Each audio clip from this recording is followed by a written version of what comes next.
Today, I'm going to tell you guys about the most underrated marketing tool out there in the digital marketing space. There's all this talk about digital ads, all this talk about SEO, but we're here to talk today about email marketing and really go over an email marketing 101 video for you to take you from knowing not very much about email marketing and not getting results to having a strategy and steps that you can follow to really take your email marketing to a point where it's giving you a maximum return on your investment. With over 4 billion email users worldwide, email marketing continues to be one of the front runners for the best way to get in touch with your target audience.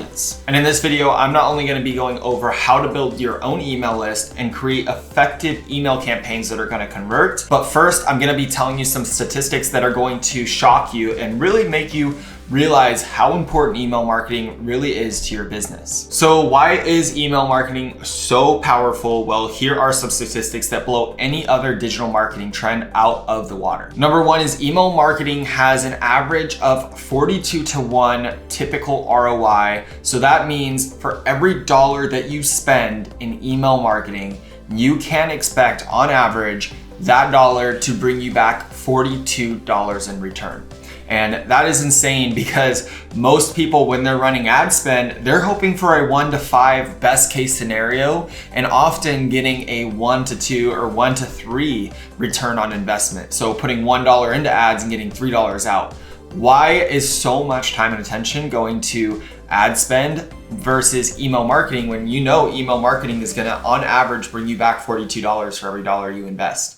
Everybody should really have this at the top of their marketing list. And that leads me to my second point. Email marketing is 40 times more effective in acquiring new customers than Facebook and Twitter are.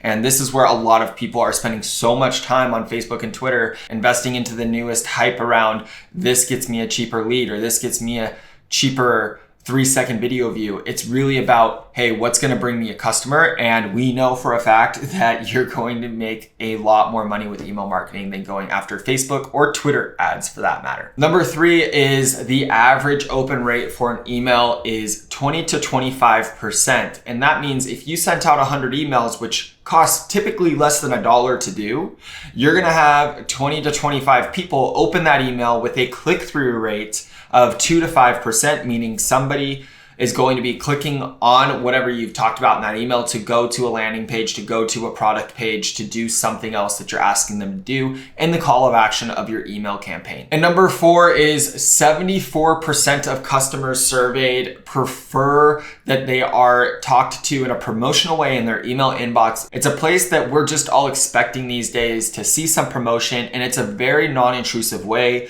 Somebody can get rid of that promotion extremely quickly. They've likely signed up for the list that they're getting the promotion from. And a lot of consumers say that they don't even mind getting more promotions than they're currently getting from a lot of the email lists that they are on. So you can see a lot of the companies that really have things figured out, they're sending out 2, 3, 5, or even 10 email blasts in a single week.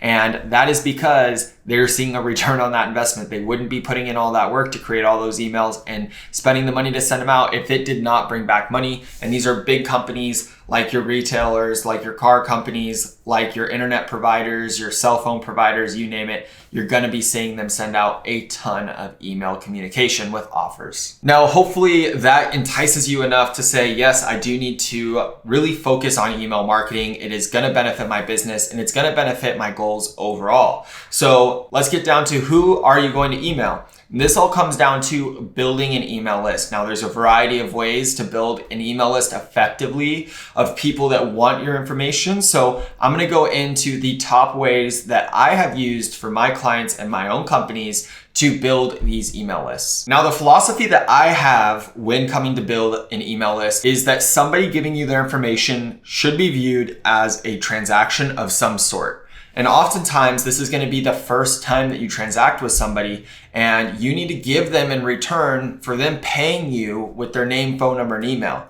They're not giving you their information for free. They're not going to just hand it over to you if they're not really interested. It's going to be extremely effective if you can give them something back in return for their information. So the first one out of the 5 top ways that I've seen to build email lists is offering incentives. This can be a discount code, this can be a free trial, this can be anything of value that they are willing to hand over their email and their name for exchange for whatever it is you're going to give them. And this does need to be automated, obviously. So if somebody signs up for a free trial, they don't need to wait around for an onboarding. You have to have something that they can get immediate gratification from. Number 2 is just making sure that the sign up process for them entering an email is simple and easy. It wasn't too long ago that I was running an ad campaign and I had these proof pop-ups coming up on the page saying, Sally just signed up for her free report. Simon just signed up for their free report. And when those pop-ups were coming up, it was actually covering the submit button on our opt-in page. And it created a huge issue with our cost per lead, obviously, because people just could not fill their information in correctly. And making sure that not only the form is well tested, but you test it regularly after every single update and make it simple. The more questions you ask when asking for somebody's email, the less emails you're going to get. So first name, email. You don't even need their last name to email market to them. You don't need anything else. Let's just collect their first name and email, 2 fields. If you start asking for phone number, that's going to decrease the amount of people that enter their information. If you start asking for even last name, that'll decrease the people that enter their information. So make this stupid simple for them and get it so they want to enter their information in within a few seconds and you can grab it and put it into your email marketing software. Number 3, and arguably my best way that I've ever found to collect emails, is a lead magnet. And a lead magnet is, again, exchanging something of value for somebody's personal information like their name and their email. What we do is we run a ton of Facebook ad traffic to build our email lists with no other priority other than to build our email list. And we will give out free ebooks, free PDFs, free guides, free infographics. Give us your email and we will send you this piece of value in exchange for free. Number 4 is utilizing social media. So if you are a company that already has a following, or even yourself, you have a following, that following can mean a lot more to you if you can collect your followers' emails and turn those followers into paying customers. It doesn't matter if you're an influencer or a company, you should have as many of your followers' email addresses as possible and keep in touch with them throughout that process to keep that email list healthy so they don't forget who you are, where you came from, or how they got onto your email list. And number 5, and an extremely powerful example of collaboration, is collaborating with another company in your industry to cross promote on your email marketing channels. We had an online course for somebody that did a show on Discovery Channel.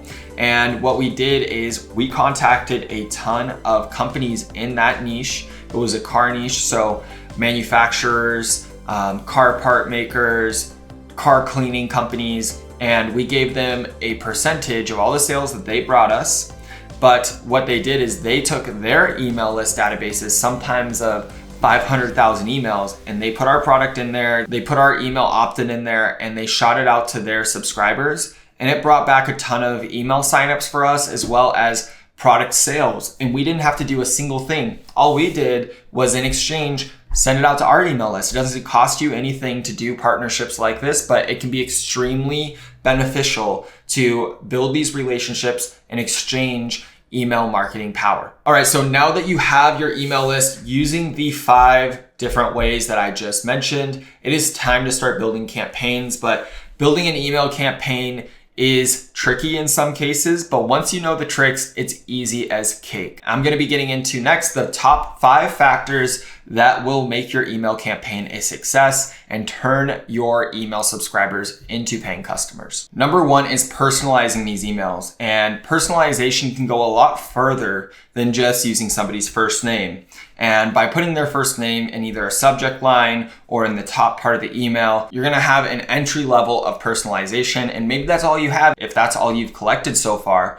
But if you can continue to collect more information from these people, asking them different questions and different email blasts and having your CRM automatically put these fields into dynamic content pieces, you can then reference those later on. So customizability and really personalization is going to go a long way. Try to start with just having the person's first name in the email, but try to collect more information like where they live or what product they were interested in or anything like that to really make these emails sound even more personal than they would from any other company. Personalization is going really far, and it's a huge thing that I've seen really work with our email blast, because when somebody sees a level of personalization, like talking about the city that they live in a dynamic way, they're going to reach out to you in return a lot more often than if you just had their first name in there, because everybody's able to put their first names in an email blast, but not everybody takes that extra work to do an extra level of customization to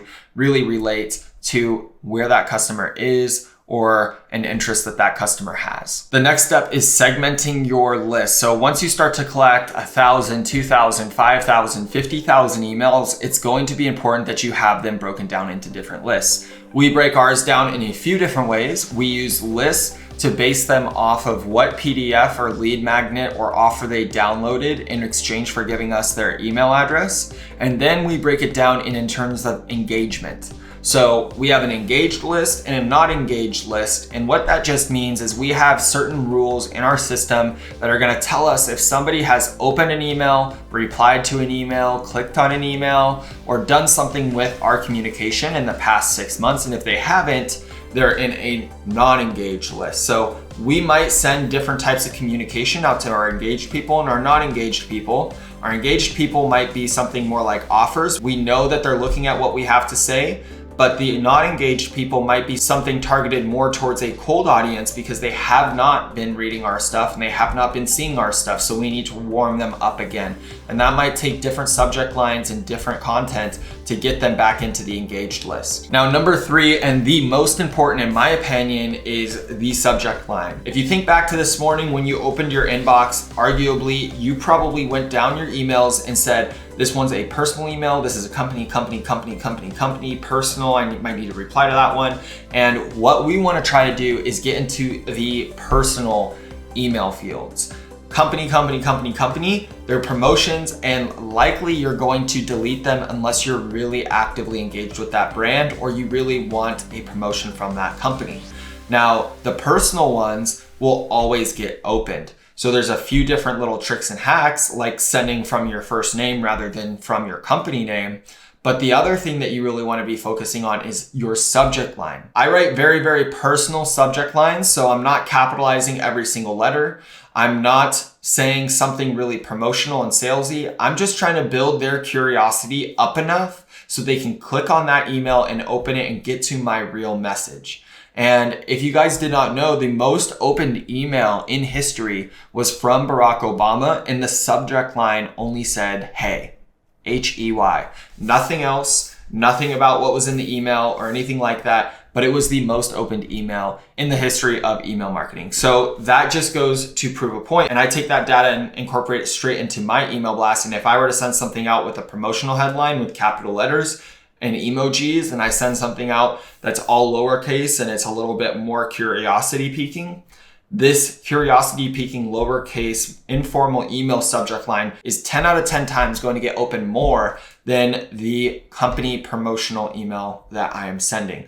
The insides of the email can be exactly the same, but the informal one will always get opened more often. Now, number 4 is keeping it short and sweet. I don't write a lot of HTML emails, meaning I don't have a lot of pretty borders and photos and whatnot. I keep it pretty plain text. I say what I need to say. Here's the offer. Here's the promo code. Click here. Here's the call to action. And I get on with it. There's other emails that are more nurture based that I have to provide some actual value in to get somebody to a hotter lead and somebody that's going to be engaging with our stuff continuously because they know if they open the email, they're going to get something that's relevant to them and that provides value to them. But keeping it short and sweet and just get in there, provide the value, call to action, get out of there. And what I always try to do is keep it 80-20 with the content that's inside. So keep 80% of the email value-based, provide something that is useful to the user, and then 20% of the email,